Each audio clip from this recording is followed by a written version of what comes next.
তো জানি।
এবং এই হতাহতের ঘটনার পরিপ্রেক্ষিতে তারা এই মার্চটি ঢাকার কর্মসূচি আজকে অর্থাৎ একদিন এগিয়ে আনে এবং সক্ষমতা হয় উৎকণ্ঠা দূর করে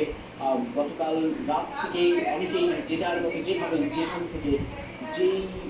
চিন্তা চেতনা নিজে ধারণ করেন না কেন এই কর্মসূচির সঙ্গে এই দাবির সঙ্গে একাত্মতা পোষণ করে তারা পথে রয়েছেন এবং রাজধানী অভিমুখে রওনা হয়েছেন, রাজধানীতে এসেছেন এবং এগিয়ে চলছেন দ্রুত পায় তারা তাদের দাবি আদায়ে বা দাবি আদায়ের লক্ষ্যে দাবি আদায় পূরণে তাদের সেই অঙ্গীকারের জায়গা থেকে বলছিলাম আমাদের সহকর্মী দিন ধরে আসলে যখন এই পক্ষপথে তখন তারা বলছিল যে দিনের শুরু তার শৃঙ্খলা প্রতির বাহিনীর সেটি নিয়ন্ত্রণে বা সেটি বজায় রাখার জন্য কথা তৎপরতা ছিল, পরবর্তীতে মানুষের ফল প্রত্যেকের একসঙ্গে পারস্পরিক সহযোগিতার ভিত্তিতে বলা চলে শান্তিপূর্ণভাবে এই ফল রাজপথে এগিয়ে যেতে পেরেছে এবং অপ্রীতিকর ঘটনা যাত্রা এড়ানোর